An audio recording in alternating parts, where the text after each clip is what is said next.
আসসালামু আলাইকুম ভিউয়ার্স, সবাই কেমন আছেন? আশা করি সবাই ভালো আছেন। আলহামদুলিল্লাহ, আমিও ভালো আছি। তো এটা আমার প্রথম ভয়েস ভিডিও, একটু নার্ভাস আছি। তো আপনারা সবাই আমাকে একটু সাপোর্ট করবেন প্লিজ। তো আমি নিয়ে চলে এসেছি রোকায়া মিনি ভ্লগ। আজকের ভিডিওতে থাকছে আজকে সারাদিনে আমি কি নাস্তা টাস্তা করছি এইগুলাই। তো এখানে দেখতে পাচ্ছেন পেঁয়াজ মরিচ কাটা আছে, কড়াইটা গরম করতে দিয়েছি। আর এখানে রাখা আছে হচ্ছে বুটের ডাল ভেজানো, গরম পানিতে ভিজিয়ে রাখা হয়েছে, কারণ কিছুক্ষণ আগেই ভিজাইছি।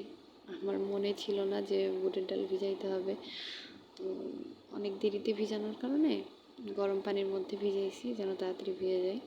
তো এদিকে আমার তেল গরম, এখানে দিয়েছি তেল গরম করতে। এবার পেঁয়াজ দিয়ে দিলাম, মরিচ, তেজপাতা দিয়েছি একটা, আর তারপরে মরিচ দিয়ে দেব। এই তো পরিমাণ মতো, আসলে আমাদের বাসায় একটু ঝাল একটু বেশি খাই, বেশিও না কিন্তু একটু বেশি আছে।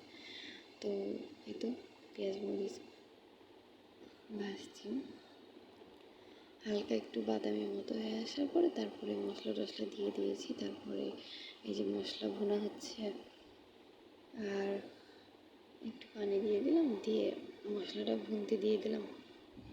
আসলে যে কোনো কিছুতে মশলা ভুনা ছাড়া খাবারটা আসলে ভালো লাগে না।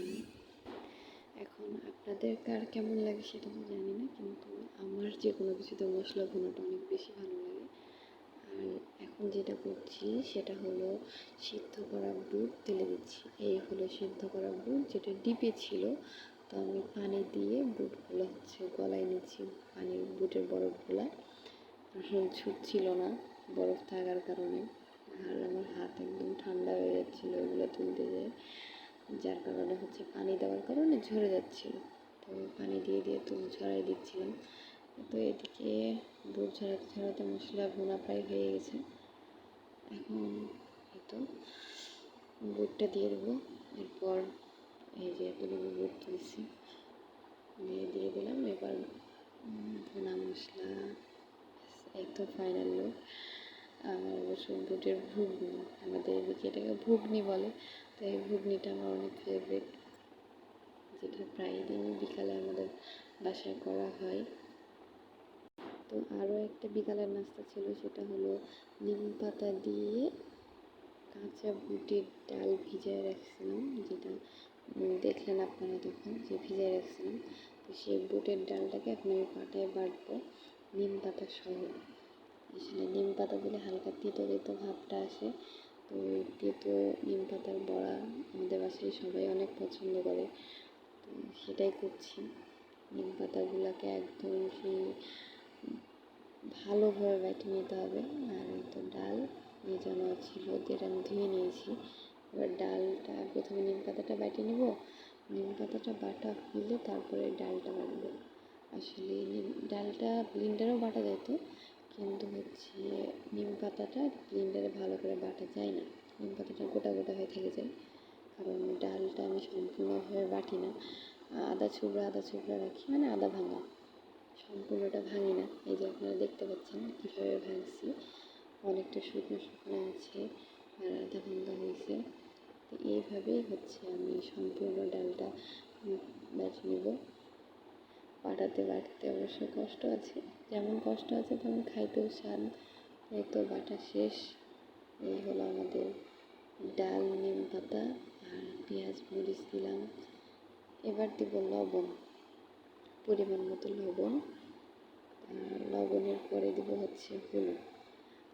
সবাই এখানে একটু বাটা মশলা দিতে পারেন, কিন্তু আমি বাটা মশলাটা স্কিপ করছি, কারণ বাটা মশলা আমার অতটা ভালো লাগে না এইসব বড়া টড়া ধরনের জিনিসে। তারপরে দিলাম এই ধনার গুঁড়া, কেউ চাইলে শুকনো মরিচ দিতে পারেন, আসলে আমাদের বাসায় সেরকম শুকনো মরিচ কেউ খায় না।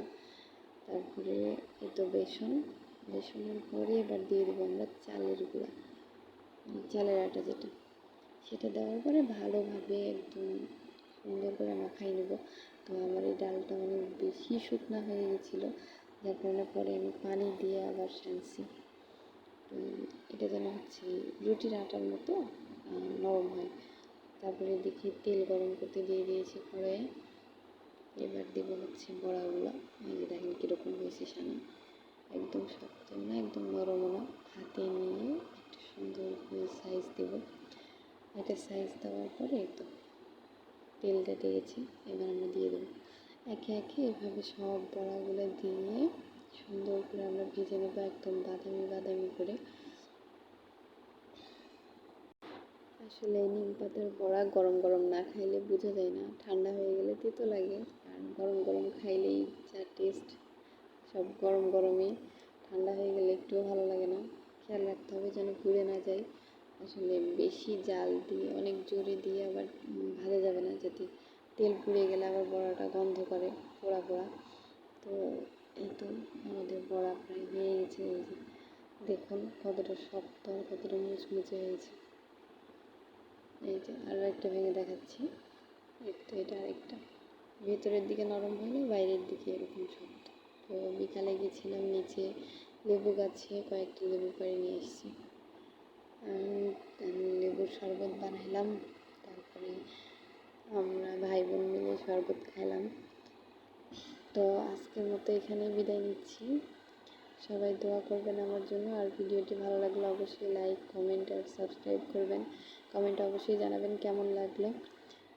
সামনে আরও এরকম ভিডিও নিয়ে আসবো ইনশাল্লাহ, আপনারা পাশে থাকবেন। আল্লাহ হাফিজ সবাইকে। আসসালামু আলাইকুম।